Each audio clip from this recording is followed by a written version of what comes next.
അപ്പോൾ ഇന്ന് ഈസി മൾട്ടിപ്ലിക്കേഷനാണ്. ഇപ്പോൾ കുറേ നമ്പേഴ്സ് നമുക്ക് തന്നിട്ടുണ്ട്. അത് എങ്ങനെ വളരെ ഈസി ആയിട്ട് മൾട്ടിപ്ലൈ ചെയ്യാം എന്ന് നോക്കാം. അപ്പോൾ ഒന്ന് ചെയ്താലും 102 × 103 വളരെ സിമ്പിളാണ്. നോക്കുക, ഇത് 100-ൽ നിന്ന് എത്ര കൂടുതൽ ഉണ്ടെന്ന് നോക്കുക. 2 ആണ്. നമുക്ക് +2 എന്ന് എഴുതാം. ഇവിടെ 100-ൽ നിന്ന് എത്ര കൂടുതൽ ഉണ്ട് എന്ന് പറഞ്ഞാൽ അത് 3 ആണ്. +3 എന്ന് എഴുതാം.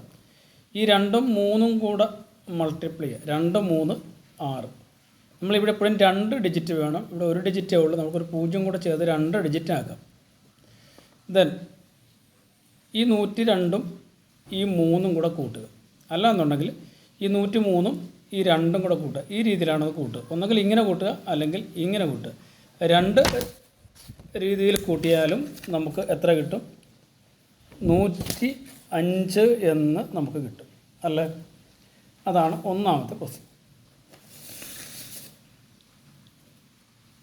നമുക്ക് ഈ രണ്ടാമത്തെ ക്വസ്റ്റ്യനോട്ട് വരാം. എന്താണ്?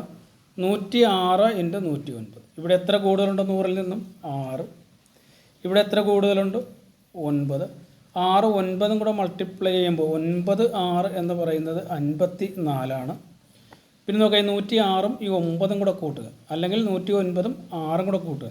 എങ്ങനെ കൂട്ടിയാലും നമുക്ക് കിട്ടുന്നത് 115 ആണ്. ഇതാണ് നമ്മുടെ രണ്ടാമത്തെ ആൻസർ. ഇവിടെ വന്നാലോ, ഇവിടെ 97 × 96. ഇവിടെ 100-ൽ നിന്നും 3 കുറവല്ലേ, നമുക്ക് -3 എന്ന് എഴുതാം.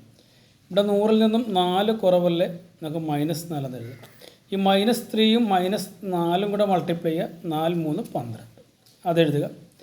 പിന്നെ ഈ 96-ൽ നിന്നും 3 കുറക്കുക, അല്ലെങ്കിൽ 97-ൽ നിന്നും 4 കുറക്കുക. എങ്ങനെ കുറച്ചാലും നമുക്ക് കിട്ടുന്നത് 93 ആണ്. ഇതാണ് നമ്മുടെ ആൻസർ.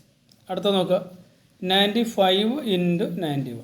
ഇവിടെ നോക്കുക, ഇവിടെ എത്ര കുറവാണ്? 5 കുറവാണ് 100-ൽ നിന്നും. ഇവിടെ 9 കുറവാണ് അല്ലേ? ഇനി ഇവ രണ്ടും ഗുണിക്കുക. -5 × -9 നമുക്ക് 45 എന്ന് കിട്ടും അല്ലേ? അടുത്ത നോക്കുക, ഈ 91-ൽ നിന്നും 5 കുറക്കുക. എത്ര കിട്ടും? 91-ൽ നിന്ന് 5 കുറച്ചാൽ 86 എന്ന് കിട്ടും.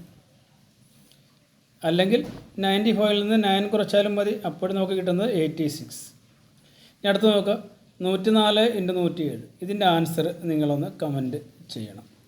ഇതിൻ്റെ ആൻസർ നിങ്ങളൊന്ന് കമൻറ്റ് ചെയ്യും. ഓക്കെ, അപ്പം എളുപ്പമല്ല ഇങ്ങനെ ചെയ്യുന്നത്. നമ്മൾ സാധാരണ നോർമൽ മൾട്ടിപ്ലിക്കേഷനേക്കാളും വളരെ എളുപ്പമാണ്. നമ്മൾ PSC അല്ലെങ്കിൽ കോമ്പറ്റേറ്റീവ് എക്സാമിലൊക്കെ നമ്മൾ പങ്കെടുക്കുമ്പോൾ ഇതേപോലെയുള്ള മൾട്ടിപ്ലിക്കേഷൻ അറിഞ്ഞിരിക്കുന്ന നല്ലതാണ്. ഈ ട്രിക്സുകളൊക്കെ നിങ്ങൾക്ക് ഇനി വരുന്ന പരീക്ഷകളിലൊക്കെ പ്രയോജനപ്പെടും എന്ന് കരുതുന്നു. ഓക്കെ.